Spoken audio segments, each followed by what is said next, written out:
ये test match आसानी से भारत ने जीत लिया। तो ये थी इस टीम की वैल्यू जो इंडिया ने बताया है। जाहिर सी बात है, एक टीम टॉप पे और उसके बाद जो नीचे की टीम का कोई मुकाबला तो रखना है ना। दोस्तों, इस वक्त क्रिकेट का मजा सिर्फ भारत ले रहे हैं, बाकी सिर्फ खेल रहे हैं। आप उनकी बॉलिंग उठा के देखिए, उनकी बैटिंग उठा के देखिए, अब तो फील्डिंग भी उनकी ऐसी है कि लोग मिसाल देने लगे। हम लोग यहाँ पे होती हमारी टीम 110% मैं कहता हूँ, हम ये कभी नहीं सोच सकते थे कि बांग्लादेश के खिलाफ ऐसी बैटिंग नजर आए, ऐसी अप्रोच नजर आए। यहाँ पे तो होना था अच्छा भाई, आराम से खेलना, सो करना, अपने रिकॉर्ड में रखना बस। अगर यहाँ खेलना है तो बेंचमार्क जायसवाल है, बेंचमार्क कप्तान रोहित शर्मा है, जो 37 साल की उम्र में किसी को भी पेल देता है। अच्छा, ये और 37 साल की उम्र में अगर आज भी रोहित शर्मा का दिन हो तो मेरा मानना है रोहित शर्मा से टेस्ट बैटिंग किसी का बाप नहीं कर सकता। घर पे खूब खेलते हैं, इसमें कोई शक नहीं है कि इस वक्त सबसे टफ टीम भारत की है घर में हराने के हिसाब से। मगर जो तूती बोल रहा है भारत की क्रिकेट का और इस क्रिकेट टीम का, रोहित शर्मा की कप्तानी में टेस्ट क्रिकेट में मैं बात कर रहा हूं, वो ओवरसीज विक्ट्री से भी बन रहा है।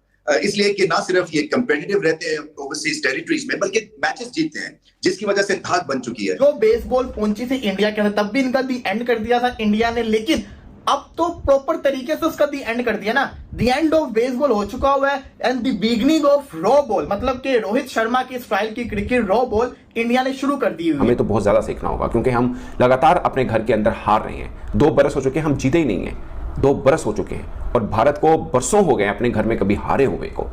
और अब खेल किनसे रहे हैं? उस टीम के खिलाफ जो आपको कद में शायद छोटी नजर आती है, मगर उसके बारे में ये कहा जाता है कि स्पिनर्स बहुत अच्छा खेलती है। बांग्लादेश को बहुत कुछ करना था ऐसी कामयाब टीम के खिलाफ, उनको टफ टाइम देने के लिए, क्योंकि टेस्ट मैच जीतना तो एक ड्रीम ही हो सकती है किसी भी विजिटिंग टीम की आजकल। तो अब जो सबसे ऊपर जो क्रिकेट चल रही है ना, वो इंडिया की चल रही है रॉ बॉल, और ये बड़ी शानदार है कि जिसके अंदर ये लोग शानदार परफॉर्मेंस करके दिखा रहे हैं। जैसी मर्जी विकेट हो, इनको जीतना है, जीतने के लिए कुछ भी करते हैं। हर टीम के खिलाफ दुनिया के हर कोने में जाकर ये टीम इंडिया प्रूव कर रही है। ऐसे ही कारकर्दगी टीम इंडिया पिछले 12-13 बरस से अपने घर में दे रही थी, मगर सब कहते थे कि ये घर में बहुत अच्छा खेलते हैं। मगर अब तो ये हुआ कि ये घर के बाहर भी अच्छा खेलने लगे, और घर के अंदर कैसा खेलना है ये सबको भारत से सीखना होगा। भारत की जो एक ग्रेट सक्सेस की एक स्टोरी है, वो यही है कि बहुत सारे क्रिकेटर्स जो हैं वो शुरू जब अपना करियर करते हैं तो सीख रहे होते हैं, सो एक लर्निंग कर्व पे जाते हैं और उसके बाद उठान पकड़ते हैं, और उठान जो है वो बहुत देर तक वहां रहती है, और वो परफॉर्मेंस जो है ना वो प्लेटो नहीं होती या गिरती नहीं है। अगर मुझे भी इतने वसूख से नहीं पता था कि बांग्लादेशी बैटर्स इतनी जल्दी उनके सामने गिरेंगे, अंदाजा नहीं था मुझे था कि कम से कम कि थोड़ा सा टी सेशन तक तो लेके जाएंगे, मगर ये तो 2-3 घंटों के अंदर कहानी सारी साफ करके रख दी। ये थी इनकी बॉलिंग। कहाँ गए? पाकिस्तान में तो बांग्लादेश के फास्ट बॉलर तो वेस्ट इंडीज के फास्ट बॉलर लग रहे थे, संभल ही नहीं रहे थे।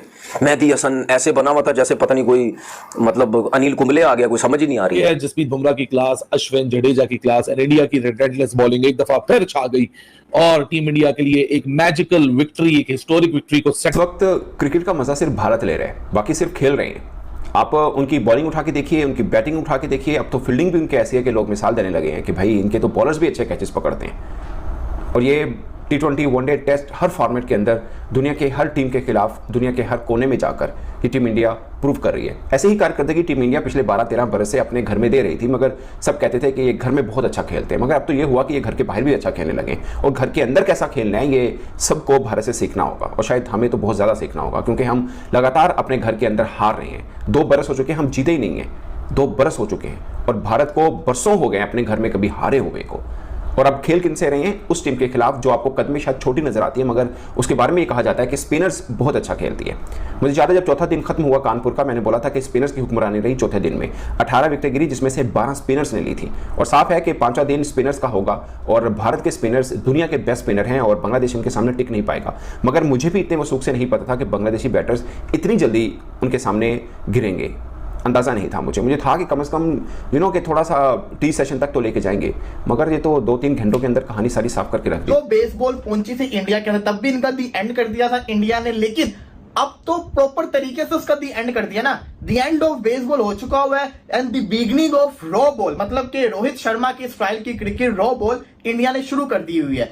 बेसबॉल का खात्मा इसलिए मैं कह रहा हूं क्योंकि बेसबॉल हम देखते थे मारो बस मारो वाला खेम होती थी, लेकिन जिस तरीके से इंडिया खेल रहा है, इन्होंने उनके भी रिकॉर्ड तोड़ दिए हैं। तो अब जो सबसे ऊपर जो क्रिकेट चल रही है ना, वो इंडिया की चल रही है रॉ बॉल, और ये बड़ी शानदार है कि जिसके अंदर ये लोग शानदार परफॉर्मेंस करके दिखा रहे हैं। जैसी मर्जी विकेट हो, इनको जीतना है, जीतने के लिए कुछ भी करते हैं। अगर आपने देखा हो तो बेसबॉल की भी क्वालिटी ये थी कि ड्रॉ की तरफ नहीं जाते, या तो हारो या तो जीतो, और जीते ही ऑलमोस्ट। लेकिन इधर फायदा ये है कि जो इंडिया क्रिकेट खेल रहा है, अब इंडिया भी ड्रॉ की तरफ नहीं जा रहा। अब इंडिया कहता है जीतना है, हारना भी नहीं है, जीतना है और जीत के दिखाएंगे ये लोग। शानदार किस्म की क्रिकेट हमें देखने को मिली है। हम देखते थे कि जो रूट इतना तेज कैसे खेल सकता है, कोई और खेल सकता है क्या, मतलब कि जो ये क्रिकेट खेल रहे हैं, लेकिन इंडिया के प्लेयर्स ने खेल के दिखाया। विराट कोहली ने तेज खेला, गिल ने तेज खेला, राहुल ने तेज खेला, कोई एक दफा नहीं किया।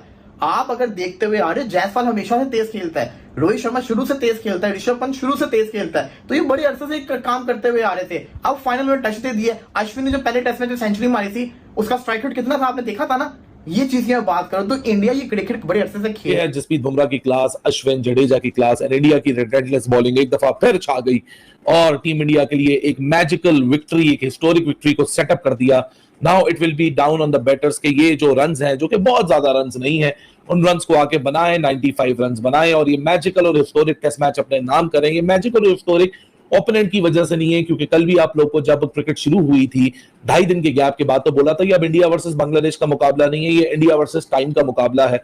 इंडिया ने टाइम को डिफीट कर दिया और अब बहुत टाइम बचा हुआ इस टेस्ट मैच में। इंडिया को आराम से इस टेस्ट मैच में 95 रन्स को चेज करके एक ऐसे टेस्ट मैच में विक्ट्री हासिल करने का, जिसको डे 3 के इख्तिताम पे कहा जा रहा था, तो डलनेस का शिकार हो चुका है क्योंकि 2.5 दिन जाया हो चुके हैं। इस टेस्ट मैच में कैसे रिजल्ट पॉसिबल होगा, लेकिन रोहित